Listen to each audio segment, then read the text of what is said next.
Good morning. I hope my video stays on today. We got the Wi-Fi. Well, we got the data here in Toronto. Alle gute Sachen.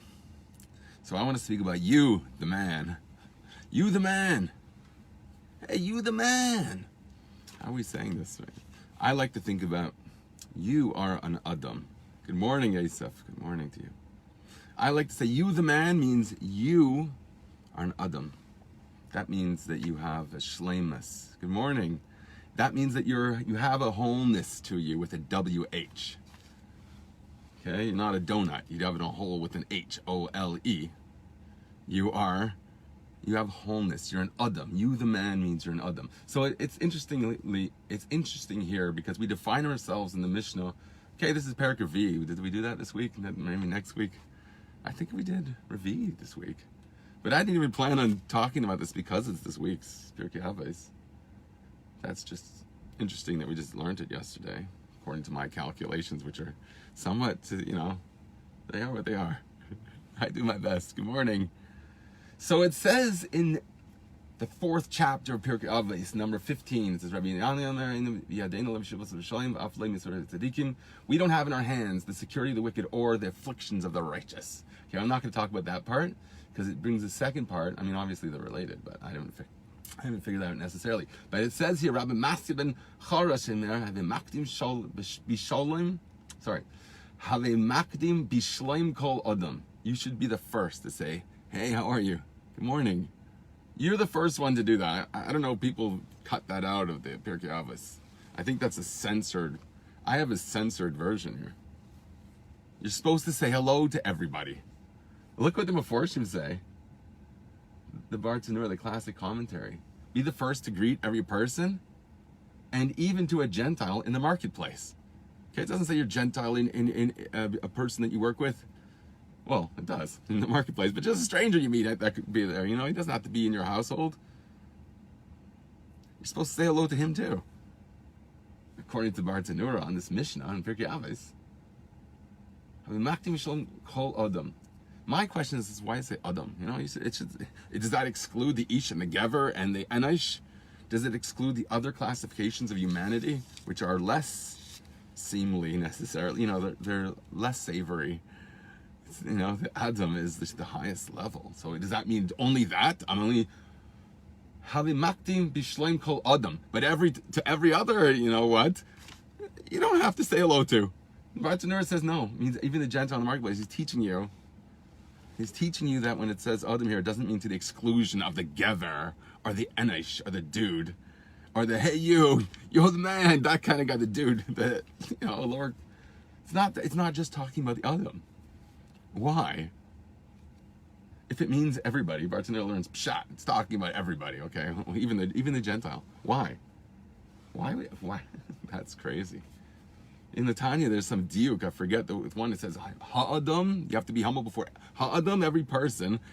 And sometimes with the hey, it includes the Gentile or not. Here it has without the hey. And the Bartanura learns pshat. It means to every Gentile even. You have to say hello to. Then it goes on to say, it says, that's what to be. You the man, you want to be a man? What are you going to be when you're a man? How do we define that? Because what's the type of person that could say hello to everybody on the street? What type of person is that? That's a Zanav L'Aroyas. That is a tail to a lion. It doesn't say to be a man, to be a person. How does it define a man? You want to be a man? You be a crown of the king, because the king lifts up his tail higher than even its head. Here he learns pshat. You're supposed to be a tail to those greater than you, and not a head to foxes, meaning to those lesser than you. Okay, but I've given you a pshat. I can't remember where my source was. It says that the tail of the lion is lifted up above his head. It's his crown. Okay, that's what a great person does. He lifts other people up. So the Adam, we're defining the man as like a tail of a lion, not even just the lion, the tail of a lion. I have sources that tell that. I have sources. The Gemara speaks about Rav Yossi, who was the only person that said he would. Everyone would say, I don't want to be around when Moshiach comes. It's going to be a cataclysmic time. Don't put me there. I can't handle it. It's not for the faint of heart to be around right before Moshiach comes. Rav Yossi says, or Rav Yosef, I translated half of it. I never finished it. It's the one thing I didn't finish. interestingly. Oh no, some of the projects I'd started, I didn't finish. It's not a lonely exception to the rule. So,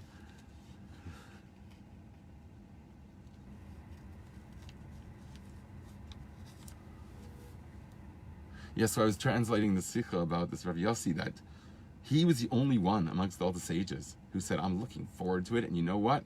If I was to sit in the shade of the dung of the donkey of Moshiach, it would be worth it just to be there.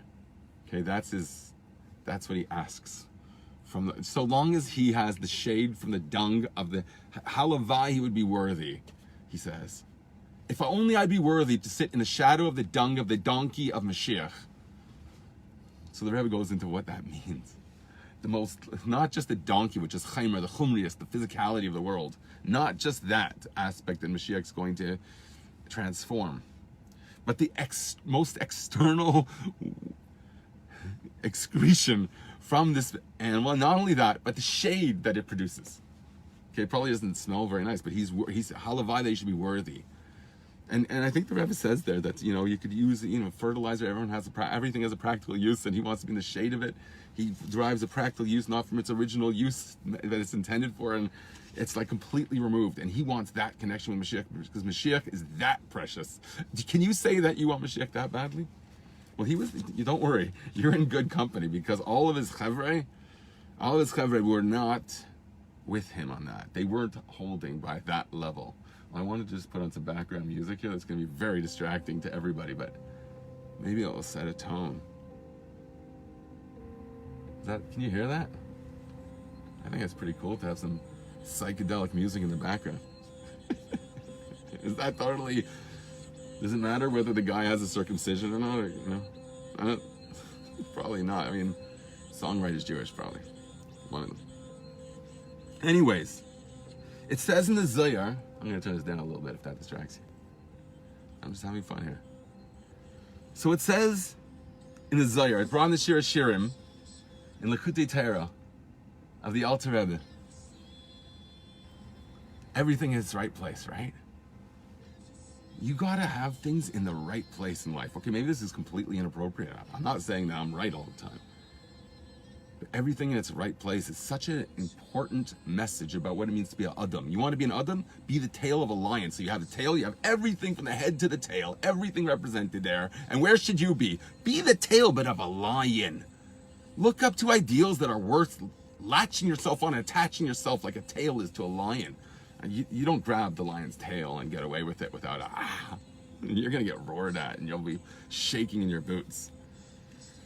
So I want to talk about shaking in your boots.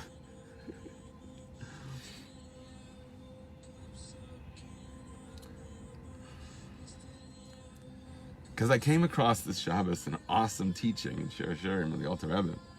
His commentary in Shir Shirim. It brings a Zohar to Yisrael u'malachim mekadshe leila ela v'sata kula kechada.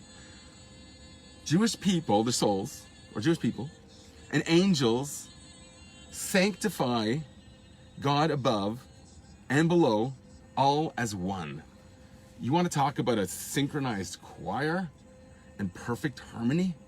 The souls and the angels. And there's 3 levels that is really awesome here, because we're talking about 2 people. And we get 3 out of this, okay? 2 and 2 equals 5. Okay, I'm just dropping references all over the place today, aren't I? So it says that in order to daven, here it describes the davening as tefillah ikara ha'alas man de pnimis. What is prayer all about? It's the elevation of man. What's man? Mayim nukvin, the feminine waters. You have feminine water, masculine waters. Each one comes from a perspective. The feminine water. I can say we when I say feminine, right? How can I have I don't identify. My kids are always making fun of that expression. How do you identify? Okay, we're going to turn that off now. That served its purpose to set a mood. Probably some other good mood setters. But I'm not going to risk it. So the main thing of davening is ha'alas man de pnimis. The inner lower waters. Mayin Nukvim means this elicitation from on high of godly attention. It's done through a process of Kuchabriko Shchinte. God falls in love with the Shekhinah, which when it descends upon the Jewish people, then that's a manifestation that allows the Shekhinah to be in the world. So you have God, which is infinite in a finite world, and that's the ultimate yin yang that God desires. He wants Hashem wants that. If you don't like it, turn the dial. Okay? Everything in its right place. God made a world with an infinite, made a head of a lion, and he made a tail. You could be a tail of a lion, of a head of a fox. Attach yourself to a different yin yang. It's complete the foxy side of things. We're not into the foxy, we're in the lion side of things. So a lion roars, and his roar is a prayer. Malchus is the lion, right? It says anis fila. Malchus, it says, is I am prayer. That's David HaMelech. That's Malchus, the kingship. And it says,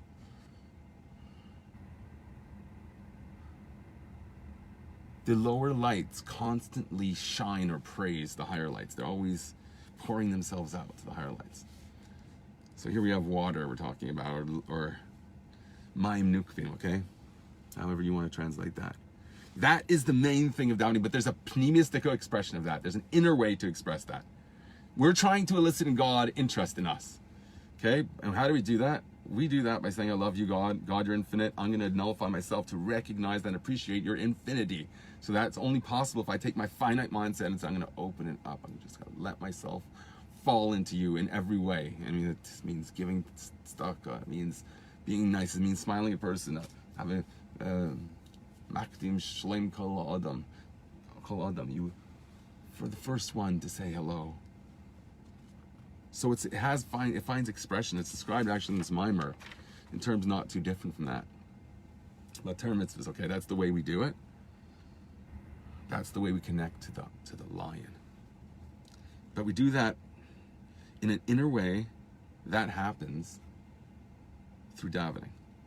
So you want to get the very core of the lion and get his attention and want him to lift you up above his head and become his precious, become the Knesset Yisrael, the Shechinte, the Matronissa, whatever way you swing on those words, whatever lexicon is your flavor of the month. Baskin Robbins, 31 flavors or something. So the angels and the souls praise God as one. And it describes how that is, because the whole idea of prayer is to reach the infinite. You're calling out to the infinite. And that's done through raising up your waters to God. Water represents pleasure. So when you say, my pleasure is you, that's a pretty powerful praise of God. So it says here something fascinating. You would think that God created the world b'shvil Yisrael, for the Jewish people, right? B'shvil Torah, b'shvil Yisrael, base rachis. Two reasons why God created the world, base rachis. B'shvil Yisrael, shenikraim rachis. They're called rachis tfuasa, I believe. The first produce of God is the Jewish people. The ultimate, the cream of the crop, right?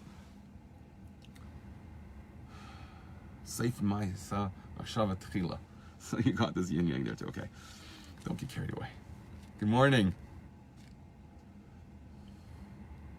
So it says the souls are actually lacking in this respect.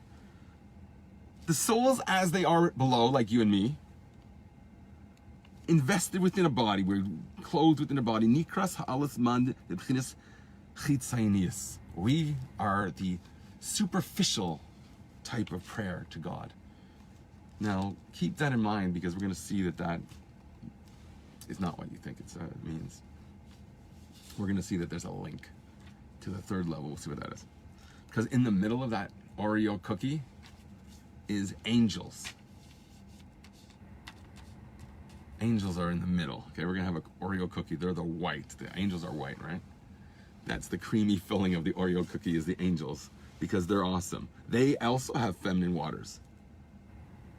She'ein gufim gashmi, but they don't have physical body. Oh no, sorry. She'einim guf begufais begashmi, velchen mislabshim berish be'esh ha'aval mipnimius. Okay, the angels, since they don't have physical bodies, we've spoken about before how we go like Ramban, who says that angels have a physical component. We described that every physical thing needs 4 elements. They are lacking 2. They're lacking water and earth. Okay, now we're talking about elevating water. So what water are they elevating? It's a spiritual type of water. They don't have water in them. They're fire and wind, or air. So here we're saying they're not physical, because they're lacking 2 elements. They're not really physical, but they can interact with the physical world in some ways. They're fire. So they invest themselves within the flaming fire for God, b'pnimius, in an internal way. And so too with fear. They tremble and sweat from the valor of God's throne, or the magnificence of his throne. Okay, that's magnificent to even say. I'm looking for more water. Someone beat me to that. Okay, no water? I know I have it somewhere.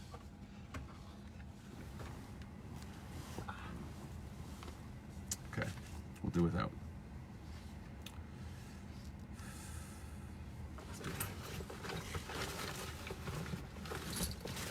Nope, disappeared. Okay, so they're inflamed. They have this inner love for God. This is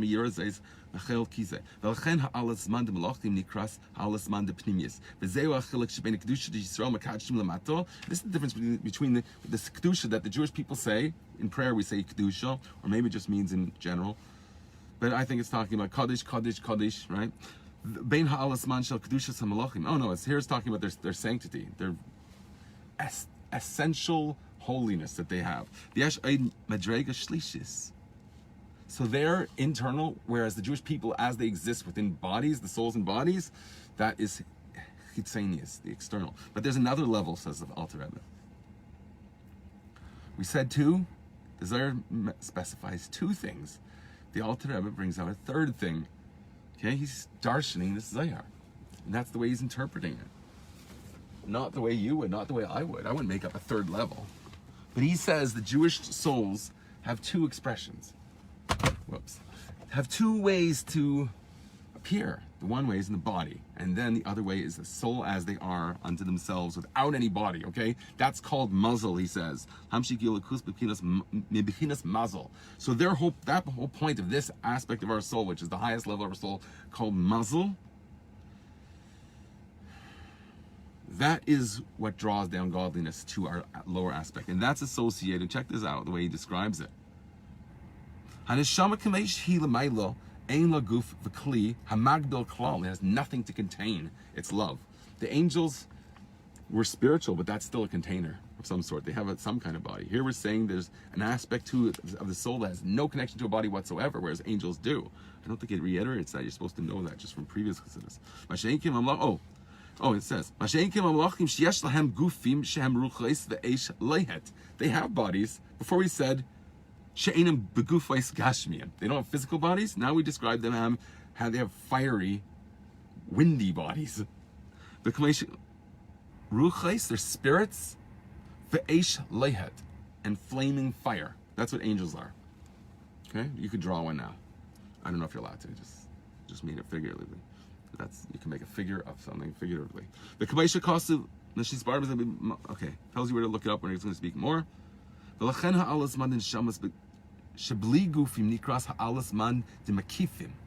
They are said to be a transcendent type of elevating the feminine waters. You have a pnimius and you have a makif. Now makif does not mean that it's not within. It is within and without, because it surpasses the previous context. Remember everything in its right place? You have a previous relationship between angels and souls and bodies, the Jewish people's souls and bodies. In that respect, they are internal and the Jewish people are external. But there's an aspect of transcendence that contains the core in it too. That's what's hard to understand. The Tanya speaks about this to forewarn this idea that don't think when it speaks about Seviv Kalamim that it's not inside also. Yes, because the end is rooted in the beginning and the end. So you have this yin yang at always. So at the most transcendent has the most pnimius also, which is why your souls, the aspect of muzzle, is where you draw down godliness from into your bodies through your prayer. As you exist as a Jew within your body is drawing on that. And you have different varying levels of success in doing that. But the best way to do it is when God just gives you a gift and you hear the echoing from the level of mazel. What's it called? A baskel. The baskel is that connection. That's sort of like a gift that you connects the essence of your soul to your soul as it is in your body. Okay, I think that's the topic for today. I had some other things I wanted to talk about, but it's getting so late. There's one other section I really wanted to share with you. I don't know if I'm going to find it on the fly right now. I think I bookmarked it a little bit. Well, colored it in. Thing. Nope, not coming up. So the water disappeared with my coloring book. Okay, I sound like a little kid. Oh, here it is, I think. Yeah. Oh, it talks about the doves gazing at each other. Their pleasure is in gazing into each other's eyes. That's Psuki de Zimra. That was established along the lines of meditating on this idea of gazing into your beloved's eyes. Anila Deidi V'Deidi Li. But here we're speaking about another verse in Shir Hashirim that speaks about, I think it's in Shir Hashirim, that the doves gazing into each other's eyes. Oh, and it speaks about Radlah, the Arizal's Radlah. Perish Loi is Yada. Radlah is the highest level of godliness. Reisha de Loi is Yada. The head that is unknown. You can't say it's the head of a lion, I suppose, at that level. This is the perish leis yada. What does it mean it's not known? Wisdom comes from a state of ayin, with the crown. That inspires the whole thing. The crown of the, ayin from the keser, from the level of ratzin. Ayineg, nizkar lashon netzia. Here it says wisdom comes from ayin, which is associated with keser. Ayin means nothingness. Wisdom comes out of nothing. It's ex nihilo. Okay, God created the world ex nihilo, nothing, something from nothing. So too, wisdom in its purest form is latching into creative energies that comes out of nowhere, like a lightning bolt. It comes from ayin, but it says timatze. It's found. What does it mean found? Lashon metzia she'ein hameitze metzia yedea memi ba'aloi hametzia. Because the person who discovers a finding, if you Metzia, I got a real Metzia in the shuk. You got a good deal. You discovered something. You found a hidden treasure. You don't know from whom that treasure came. Then it goes on. Vehu inyan echad im bechinas nivra'u. He connects us with the idea of creation. Ex nihilo. Same idea. Reisha d'loi yada. The very essence of God is where I guess creation sort of emerges from. I mean. Okay, it comes from mouthfuls. It's only the chitz. Okay, I'm not going to slug myself up at the end of my share. That doesn't. So you, the man, is about recognizing, yes, you have a shlemus. You know why you have a shlemus? Because there's a part of you that's rooted and that's just totally attached to the line, to the part. Achelik elukam mamish. The mamish means that it's also in the body, but it's linked to that. There's a link. There's other yom-yoms that speak about the yud, a yud above, a yud below, and the vav in between that connects them. That's the aleph. You have a soul above, a soul, what do we say, a body below, and then there's a connecting facility for that, right? That allows that bridge. That's the doves gazing at each other, the shlemus that creates. And you have everything, the range from the head to the tail, everything in that whole spectrum, from finite, the most finite, the physical specifically, to the most infinite. Reisha de la Yisyada, the unknowable, which means discovery, ex nihilo, like you cannot. There's no relationship. It's not just Bilam's idea of Ilav Alula I'm writing about, but also that God creates through causation, through just, hiding himself a little bit. No, he completely removes himself. It's called Yesh Ma'ayin. Okay, I gotta answer some emails and do some things in Davin, and I hope you had fun with me. I had fun. I played background music for the first time. That was horrible. Just ruined my reputation. Okay, that's my reputation is based on. Ach and vey, anyways. Be normal, people. Never be chas v'shalom. What does it say? Don't be a tzaddik harbe or chassid harbe. What is it? Tzaddik harbe, I think it says in Mishlei. Or don't be too big of a tzaddik. What does that mean? Yeah. And if you were the biggest tzaddik, you wouldn't do tshuva. We've spoken about that. Like, don't be such a tzaddik means something different. It means being genuine. Be an adam. Be a real person that recognizes all aspects of yourself and integrate that, everything in its right place. Have a great day. Be in the right place today and get the brachas that you need to make your world more healthy and successful and blessed.